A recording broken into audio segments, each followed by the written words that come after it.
All right, it's time to talk with our featured guest and returning guest, expert, Xaña Winans. Xaña, how's it going? It's fantastic, Michael. How are you? Doing pretty good. We're excited to talk today about the economy, but how to build something based on the economy, whether it's going good or bad, it still produces and it still gives you results and you still grow. Yeah, absolutely. So this topic kind of came really forefront for us in the past year. Maybe you're seeing it with your practices as well, but things have been so roller coaster with the economy, with all of the inflation that we've had over the past couple of years, that it's really changing patient behavior and how they choose a dentist that they want and how they decide to stay with a dentist.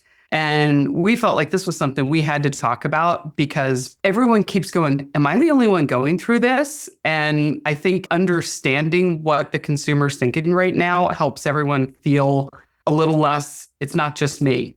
What specifically can we start doing for it to seem like things are going better or to actually have things going better? One of the big things that we've noticed in the past couple of years is when inflation gets really out of control and people's regular income doesn't go as far, that brand loyalty goes completely out the window. Even for fee-for-service practices, patients are making their decision based on price unless they have some other reason why they know they need to stick with you. And that's the challenge that we see for a lot of practices is they're fee-for-service offices, and thus they don't compete on price. So it makes them really vulnerable when things start to get a little wonky. I'm sure you remember when we came out of COVID, dental practices were a boom business. They were just blessed with patients. You couldn't get an appointment for months. Waiting rooms were packed. It was the glory days and everybody loved it. Mhm. And then it was like the bottom fell out. I looked it up. I think in the past 4.5 years, inflation's gone up over 21%. The average person's income has not gone up 21%. So there's less dollars to spend, right? Mhm, mhm. So we got to think about how do you make someone loyal to your practice when they have less money available? And in their mind, dentistry is optional. It is not something that they absolutely must do, even though you and I know that they Mhm. need to do it. We thought it was timely to talk about this. Of course, today, as we're recording this, we are expecting an announcement that the Fed's finally going to cut rates, which should jumpstart some things again. But it's just a matter of time till there's another recession. So I would love for doctors to be prepared so that the next time the economy gets a little wonky, that they are not paying the price for it, that they are ahead of the game and their patients are really brand loyal to them. Okay, so then what can we do to start being ahead of the game for this right now? Well, a couple of good things. One thing that I'm noticing is practices have gotten really reliant on all of this wonderful automation that we've been brought, where your appointment reminders are automated and you have text messages that ask for your reviews and surveys are automatic. Everything is automatic to the point that, yes, it's created some efficiencies for the front desk, but it has also reduced the personal impact and the personal connection with the patient. Believe it or not, one of the things I am really pushing is the importance of getting the people in your practice reconnected to the people who come to your practice. You can use automation, sure, but follow it up with a real conversation. If you do online scheduling, the moment you get an appointment, it should automatically be followed up by a call from the office confirming the appointment, setting the patient's expectations for what that first visit looks like, making sure that you're helping them maximize their benefits, even if you don't participate with their plan. So putting the people back into things is going to help a practice be a lot stickier in the mind of that new patient or the existing patient, because it's a lot harder to cancel an appointment on a person than it is on a cell phone and just say, nope, not coming. It's interesting because I feel like sometimes when we make an appointment and we get the confirmation, I'm saying this because it just happened like literally this morning, they'll call. And if you get a call, you're like, "Ugh, I literally did this, so I won't get a call, right?" But then after the call, you're kind of like, oh, it's better, right? So you kind of get a barrier at the beginning, but then after the call, if you answer or you call back because of voicemail, it leaves you better. You kind of have to fight through that a little bit. You do. And I'm not saying to get rid of the automation. I'm really not, but it's got to have a human connection for it to mean something. We've been seeing cancellation rates going through the roof this past year because if dollars are a little bit tighter in the household, dentistry is something that they're going to let go of. But Mhm. if you've got your personal hygienist that you've been going to for 5 years and she calls you and says, I saw that you canceled your appointment for this upcoming week. You and I were like making sure that your mouth stays healthy and it's really important that I see you. It's a lot harder to say no to a person that you have a relationship with. I think that's one thing. It's going to sound old fashioned, but it's such a great way to create a better connection. So I think that's one thing. Mhm. Another thing that I'm seeing some real success with to create some brand loyalty are these membership programs, especially for fee for service practices. If someone is joining your membership program, then they are 2, 3, 4 times as likely to continue to stick with you because they know that they are basically getting a better deal with you. And they've also made a financial commitment paying for that membership plan. So think of it like, I know you travel a fair amount. I'm sure that you have loyalty points programs with every airline, every hotel, even your grocery store. We've all got those. So it does make you more likely to go to a particular brand when you've already invested a lot of time or money with that particular brand. You're more likely to stay with them. So dental practices can do the exact same thing with having their own membership plans. And so if you have patients who are like thinking about switching from your practice to another practice because of cost, that's an opportunity to jump in and offer them a membership plan. You're going to take a little bit of a hit compared to what they might have been paying if they had stayed fee for service, but that's still more than you would have gotten if they left the practice entirely because they can't afford your services right now. So you get revenue and you get brand stickiness. Do you recommend anything? I got a couple of favorites. Love Clear, love Boom Cloud. There's a couple of others out there. Here's what I like about using some of those plans versus just doing it on your own is that you can actually put the buying process right on your website. So someone can register for the membership plan online, pay automatically. Oh, and if you're going to do these membership plans, I've seen doctors do it all sorts of ways. I strongly recommend don't do an annual fee. It can be sticker shock for people to say you're going to pay, I've seen $600, $700, $800 a year for your membership plan. But we live in a subscription economy. We pay every single month for Netflix, for Amazon, anything that's out there, we pay a monthly fee. So if you change your membership plan into $35 a month or $40 a month versus $600 all at once, it's a lot more palatable for people. It's more about what we can afford than the actual cost of something.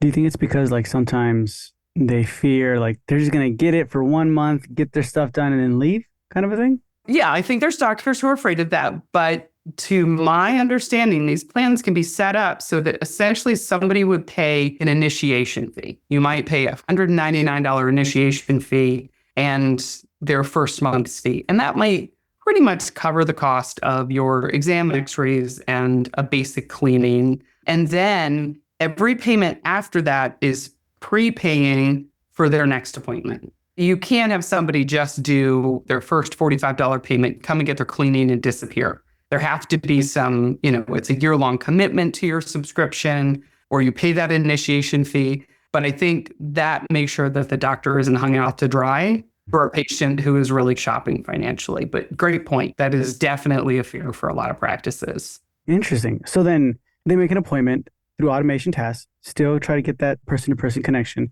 have membership plans, which will increase the retention and loyalty, right? Is there anything else out of these two or no? Another big thing that I think is critical is what we call brand DNA. If you do not know exactly what it is about your brand that truly makes you unique, then there's no reason for somebody to come to you. You are being compared, Walmart versus Whole Foods. If I can get the exact same thing, but I can get it cheaper, why am I going to go to Whole Foods and pay more? So if someone understands why your brand is different, people used to think of it as your unique selling proposition, but your brand DNA is more than that. It's like your practice values, why you operate the way that you do. I'm assuming that you've talked to practices and they tell you what they think their unique selling proposition is. What do they always tell you is unique and different about their practice? Oh, that they care, that they're one of the best dentists in town, or they love their office. It's unique. It's fresh, it's welcoming, it's inviting. Some of them grew up in the community, so they say they grew up in the community. But they care is like the biggest thing. Like we care the most. And so that can be it. Exactly my point. Who's going to go to a doctor who doesn't care?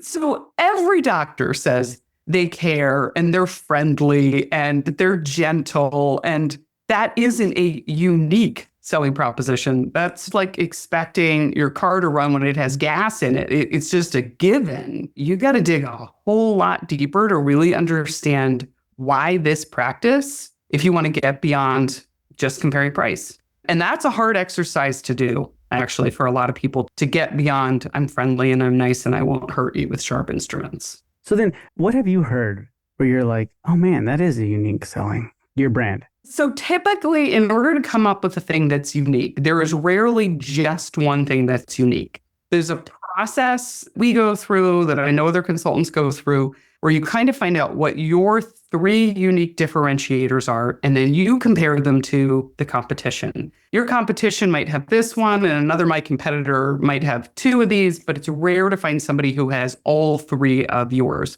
So that's part of what becomes your unique selling proposition, is finding 3 things that are different enough that nobody else copies them exactly. There's better ways to say I'm friendly, that maybe it's a guaranteed amount of time that you spend with every patient, that they have guaranteed one-on-one time to answer all of your questions, or that you're a judgment-free zone. There are some inherent things that are really unique. Women have an advantage. I've worked with a practice before where one of their USPs is because she's a woman, she has smaller hands, so it's not as tough inside somebody's mouth. Yeah, interesting.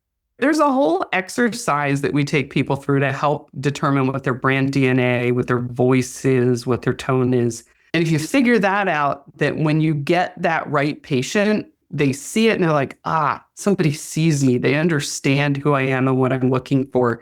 It's almost visceral how they get you and connect with you as a practice. Okay, I like that. So then what are some overlooked yet simple techniques that have proven to increase patient loyalty and engagement, especially during challenging economic times?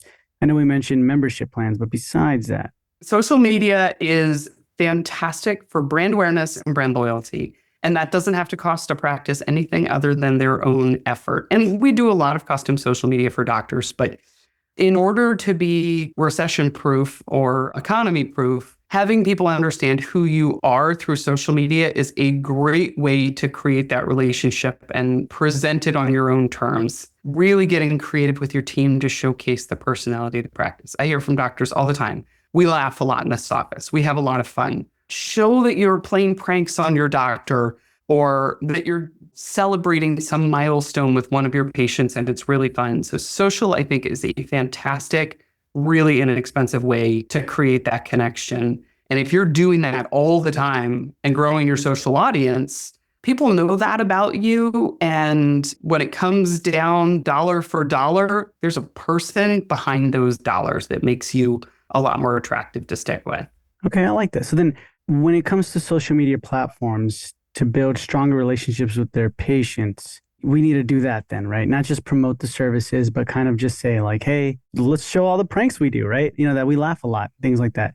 So this is starting to create your brand, but also at the same time, I guess, having brand awareness. Yeah, it's brand awareness. And there is this fine line of how much do I talk about my services? How much am I promoting something? And how much is it just showing the personality of the practice? Generally, what I tell people is about 1 out of every 3 or 4 posts should be showing some way in which you and the practice live your brand values. Your brand values are sort of this representation of your unique selling proposition. So if you say that we treat every patient like family, you want to make sure that you are showcasing a post where you, the doctor, have your family in the practice, for example, or you're interacting with a patient and all of their family members and you've done something special for their family. You've recognized, 50th anniversary, or that their daughter's getting married, or something that really emphasizes the importance of family.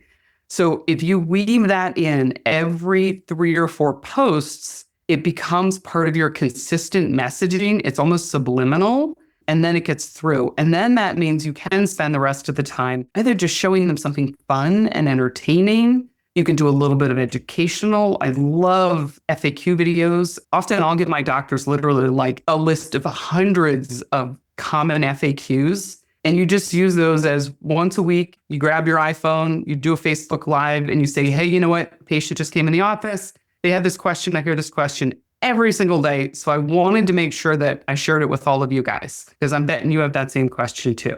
And so that kind of really not overly scripted, not too stylized type of content feels authentic and it connects more with people.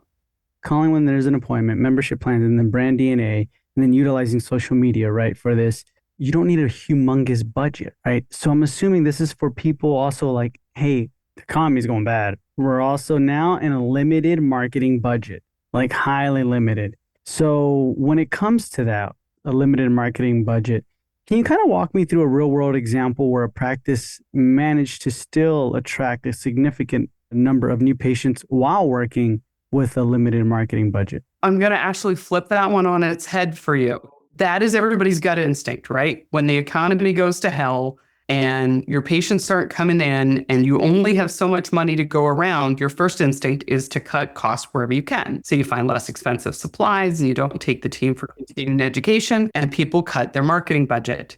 But I looked this up and it's so counterintuitive, but the more money that you spend when the economy is down, the result is crazy. If you are investing more money in your marketing budget when the economy is down, you get about a 2.5 times return immediately, but you get a 246% return long term. So those patients continue to refer more patients. They are in the practice for longer. So your ROI is just exceptionally higher if you are investing money when it is down. If you think about it, if there's 10 dentists in your market, but obviously most of us are in markets that are significantly larger than that. Let's say that there's 20 dentists in your market. 18 of them all cut back because the economy has hit all of their practices, but only 2 are investing. Those have now gotten almost all of the market share. So all those other doctors that decided to stop marketing essentially gave their money and their market share to the few doctors who invested and wanted to go a little more all in. It is actually far better. And I know it always sounds like, hey, a marketing company is telling you this. It's in their own self-interest. So I keep telling people that, but it is really true. And this is a business principle for all businesses, not just dental practices. But you double down when the economy is going south and you're actually going to grow your practice. If that's just absolutely not an option, you can stay steady and not lose ground by doing those other things that we were talking about, so that you're just going to not lose patients to the practice who's just going cheaper and cheaper with big practice discounts. So then stay steady. Now, how do you determine, I guess, the most effective budget allocation between platforms, whether it's like social media, Google ads, things like that, right? What metrics are key in making these decisions? When it comes to figuring out your budget, and this is kind of universal, economy or otherwise, if you are a practice that's been okay, but you're ready to grow, it's typically a good 4 to 6% of your gross collections. I would say if you are a well-established practice, you still need to be putting 2 to 3% of your budget in, because 8% of the patient population, or the American population, moves every single year. So you're going to lose 8% of your patients just because they're moving to another area, and thus you need to fill their spot. 1% of us all die every single year, so you got to replace those people too. But then of that 2 to 3 or 4 to 6% of your budget, I say generally you're probably looking at the more expensive things are going to be any kind of paid lead generation. So Google ads or social media ads, or even traditional advertising on television or direct mail has had a big resurgence lately. Probably going to be 50% or more of your budget. It's expensive. So I think the better place to throw more of your money is really good search engine optimization, because every practice I know that has got their SEO in gear, even in the first year, they're getting a 10 to 1 ROI. By the second year, they're at like 18 to 1 ROI. Most of the practices I am working with that have been doing SEO for 10 years, they get $150 back for every dollar they put in for SEO. So if you got a cut phase, put your money in SEO and cut it out of things like paid search or social ads. Those are good, but those are the ones that you could drop in order to reinvest in SEO.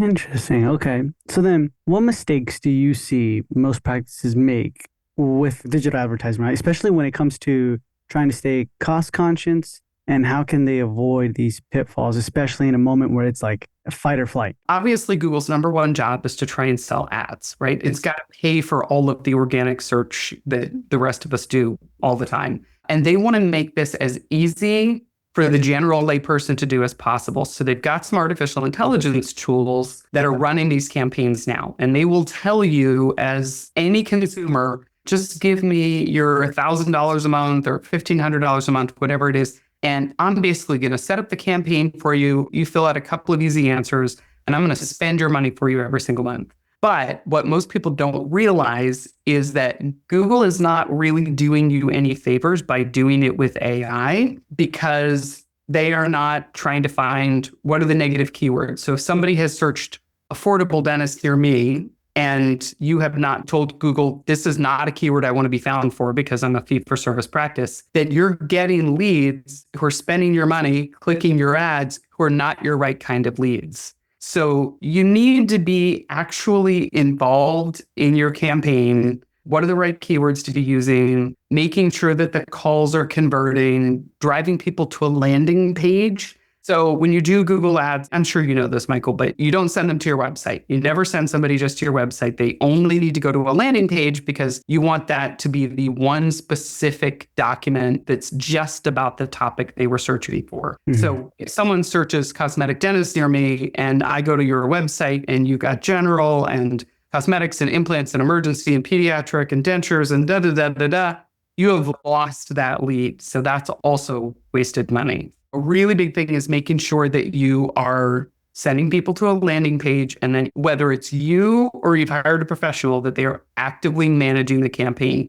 Don't just go the down and dirty route with Google's AI. It looks attractive, but it costs you in the long run. Okay, that makes a lot of sense. So then how do you tell Google you don't want to be ranked for certain keywords? That's what you hire a good agency for. Mm-hmm. So what an agency will typically do, first off, you can establish what are some, they're called negative keywords. What are some negative keywords that you don't want to be found for? So make sure my ad never shows up ever if someone searches this term. But people are really creative with the things that they search that Google then shows your ad for. So an agency is going to tie the dots together. They're going to say someone searched this term. They either clicked on your landing page and didn't take action. They didn't call you, they didn't schedule an appointment, or they called and it was a bad type of lead. If someone isn't following that path all the way through, you're not going to know that keyword equals a bad lead. And so you can keep getting more bad leads. So someone needs to kind of follow that path and then say, you know what? Nope, that is not a keyword I want to show up for. And those happen every single day. It's constant, the influx of crazy terms that people will use where they end up on your landing page in your Google ads that are not necessarily your people. That makes a good point. So then, are there any specific metrics that are often missed, especially when we're trying to evaluate the effectiveness of a marketing campaign? I think the most important metrics to measure are how many chances do you have at bad? So your lead generation, how many calls are you getting? How many people are clicking on your online scheduling? How many people are texting you asking questions? That's your lead generation. That's really important, top of the funnel. So if you don't have enough of that, you're never going to have enough coming out at the bottom. The next most important one in my mind is lead conversion. And that is, okay, somebody gave you a chance at bat. Did you hit a home run? Did you close this lead and turn them into an actual appointment who's going to show up? And so I think that listening to the phone calls, comparing the difference between the number of leads and the number of actual appointments, and actually measuring that is huge. It should be 70% of your leads actually become appointments. Because if they're not, then you are wasting your time and money on a way of getting leads that isn't turning into appointments. So either it's a bad marketing strategy, or you need to help whoever at the front desk is handling those calls or those new leads to help them answer the questions that lead has before they decide whether or not to come to your practice. Those are really, really big. And then ultimately, for me, it's bottom line return on investment. Either it was a smart spend of your money or it wasn't. And if you're not measuring ROI, then you're throwing money away. Interesting. So then if they're not converting, right? Let's just say like, oh yeah, it's not what Xaña said. We're not converting. Well, to you specifically, what's been the most common reasons why? Can you give us an example of how it flipped? Maybe something you implemented. Sure. So I would say 75% of the time, the reason that a lead does not convert and become an appointment is because you don't participate with their insurance plan. And it's really easy. I will hear teams tell me that, well, we're getting unqualified people calling us because all they care about is, do you take Aetna? Do you take Blue Cross Blue Shield? Whatever it is. And in reality, that's not usually the reason that someone decides to go with you or not. It becomes this really easy out for the patient if they say, do you take Aetna? And you give them this long, complicated, no, we're not in network with Aetna. Nobody knows what in network or out of network means. And the patient just goes, oh, okay, thank you, goodbye. So learning the right kind of scripting, which I teach all of our clients. This is like one of the first things they do when they onboard with us is we go through call training, because why would they spend money generating leads if we don't give them every resource to convert? And instead, you kind of flip the script and get them into a conversation and then say, I'm happy to check on these benefits for you. And then find out what their pain point is, why they're calling in the first place. Are they calling because they don't like their current doctor, because they're currently in pain, because they have some aspiration like they've got, hey, I'm looking for a new job or I'm getting married next month and I need to look really good? Find out what that pain point is and then show them why you are the answer to solve that pain point. And the cost of the insurance and what it's going to cover becomes a lot less relevant. And then you would say something along the lines of, so it looks like we are not in network. We can still take your insurance. And the difference between what your insurance covers and the cost of treatment is usually pretty minimal, but it's my job to help you get the most coverage possible for the benefits that you have. And we have all of these other options that we have in-house financing, or we have third-party financing, or whatever it is to help you get the care that you need. You take away this objection of the cost of treatment. I'll give you an example. I have a practice I'm talking to in an hour that is down in Florida. They are 100% fee per service. They convert 68 to 70% of all the calls, and almost every single call starts the same way. Do you take XYZ insurance? It just simply isn't an objection if you know how to answer it the right way. I'd be happy to send you the script if you want to share it with your listeners. Could you? That'd be amazing to share the script with her listeners. Because yeah, that's interesting how, and a lot of the times I feel like we think of, speaking from a patient perspective, right? Like, hey, do you take my insurance or yes or no, right? Kind of a thing. And then if they start saying, no, obviously you're going to get turned off, right? But if they start saying like, yeah, you know what? My job is to check out as much benefits as possible, get their why behind it, then we're kind of like, okay, now we know, let's get you in as soon as possible kind of a thing, right? Because if it's an emergency or whatever. Interesting. I like that. So then with this, what tools do you recommend when we're tracking or monitoring and adjusting our marketing efforts, especially when it comes to the metric side? Most of us who are practice owners, like if we try to look at Google Analytics, we're like, what the heck am I looking at? Just click on real time and other stuff. So what tools do you recommend?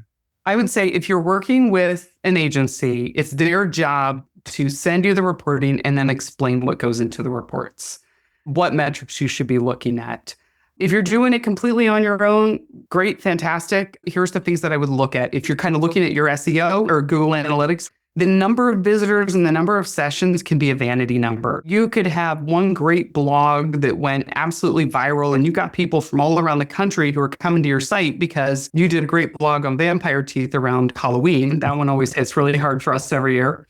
Who cares? If you're in Pennsylvania and you have people looking at it from California, that's not a good metric to look at. So I always like to look at local visitors, people who are in at least the state that I am in or within kind of my local immediate communities, because those are the ones that are my at-bat chances. That's a really good one to look at. The amount of time spent on the website per person on average. This is a really good metric, both for Google as well as for the end user, because the longer you stay on the website, the bigger a signal it gives to Google that I gave someone the right answer by showing them your website because they really like it. They spent a lot of time on here. They looked around. I must have given them a good answer that actually helps you to rank higher in the future. So that's a really good one. You want to have time on site of 2 minutes or above on average. And then number of pages visited does the same thing. They need to be going to 2 to 3 pages on average per person, because you're going to have some who just hit the homepage and disappear. That'll dampen your average.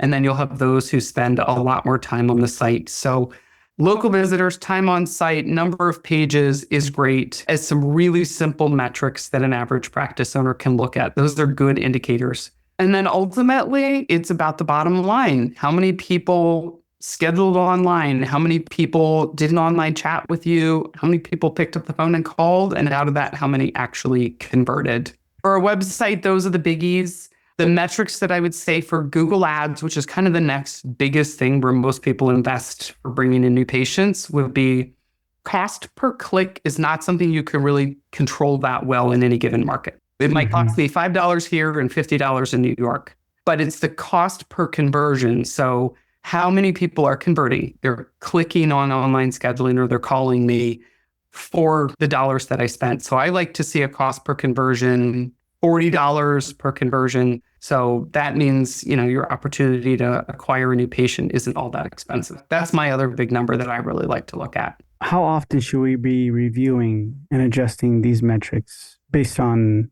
the data? I generally like to look at them at least once a month. Don't look at them any more than that, or you'll freak yourself out and start to make changes. Google can have totally wild changes in its algorithm and how well you rank from day to day, and it's easy to get distracted by that. So you're looking for long-term trends as to, are we getting better every single time, or did we level off and maybe now it's time for an infusion of let's do something new. Even once a quarter is good unless you're seeing a big problem. How often do you look at your numbers? Oh my gosh, once a week. Once a week? I look at my number once a week. Well, we get sent someone in our team, an analyst for podcast numbers and everything. He looks at it almost daily, right? But website, I don't know what's been happening lately, Xaña. I've just been like obsessed with looking at our analytics real time, like once a week. And I'm like, where are things moving? But you're right. Sometimes you do see like spikes and I'm like, this is going great. So you kind of talk about that more, do more things, and then nothing happens after that. It might have just been a spike, right? A crazy algorithm. I don't know. I don't know the algorithm like as well as you or anything like that with Google. So it's interesting. Yeah, it's easy to get panicked by seeing an off week. It'll totally change your strategy. And you just got to say, okay, give it one more week. Let's see if this is a trend or if this is just a weird blip. Google comes out all the time and they'll send us notifications that'll be like, oh yeah, we made this algorithm change and there was a bug in the algorithm and it threw everybody's numbers off for a week or two. Now it's settling back down. So it requires patience and an iron stomach some days. Yeah. No, now I'm going to do once a month. Oh yeah. No, that's right. I hear you say that. So, but awesome. So then for economy and for recession and just for right now, right? Especially anybody who's like, man, I'm on a tighter budget than usual. 3 things we really want to keep in mind is call, have that person-to-person connection. Second is having membership plans. It increases patient loyalty, right? And third is really focusing on your brand DNA. Now, I know you said your team kind of covers real in-depth questions and things like that to get inside of the mind of someone who's just like, well, we care the most, right? It has to go deeper than that. Can you give me some examples real quick of like specific things you can give to our audience where start thinking about this right now in order for you to start going deeper into your brand DNA? Oh boy, I feel like that could be a whole other podcast because it goes really, really deep in all the questions that it takes to figure out what your brand DNA is. I'm trying to think, what would be one really good example? One that's part of your brand DNA is your voice. So your voice in how you present yourself and how your website's written and what your Google ads say, it helps somebody to emotionally relate to you. So are you professional or are you casual? Are you irreverent or are you very serious? There's a lot of different questions and there's more than I can give you that helps somebody understand what their brand voice is. And then you want to make sure that the marketing that you're doing really reflects that brand voice. So are you approachable? Are you authoritative and very educational?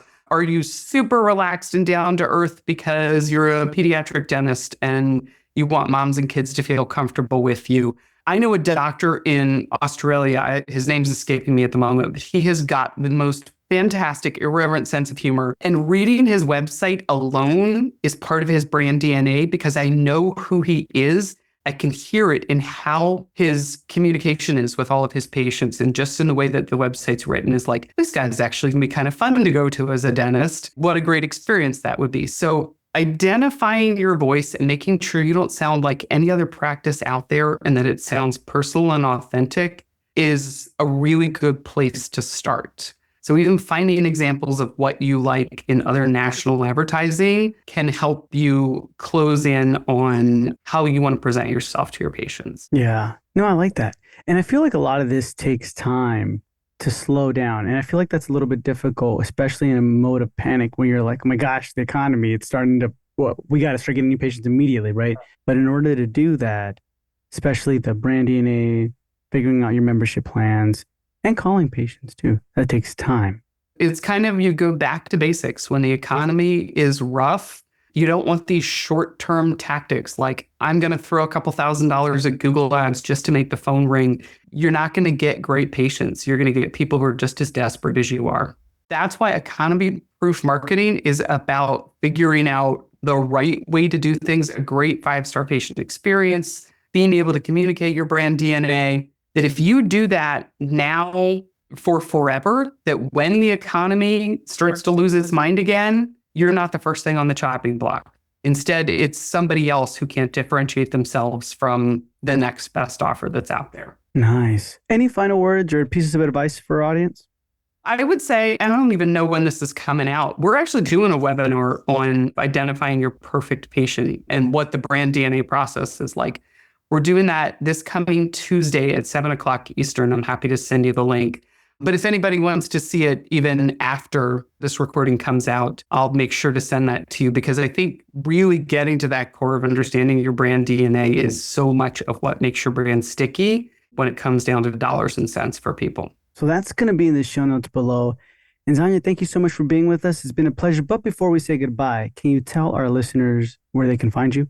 Absolutely. Just hop over to our website, goldenproportions.com. You'll see online chat. You can schedule a call for a marketing breakthrough call. We do a lot of those with doctors, and it's really pretty eye-opening about what's working and what's not working in their marketing and why. Hop over to the website. We love to talk to you and help you better understand how to economy-proof your marketing. Nice. So that's going to be in the show notes below, along with the script as well that Xaña said she was going to have, so you can better convert these leads, which is going to be amazing. We appreciate that. So thank you so much, Xaña, for that. We appreciate it. Thank you for being with me on this episode, and we'll talk to you soon. All right. Thanks, Michael.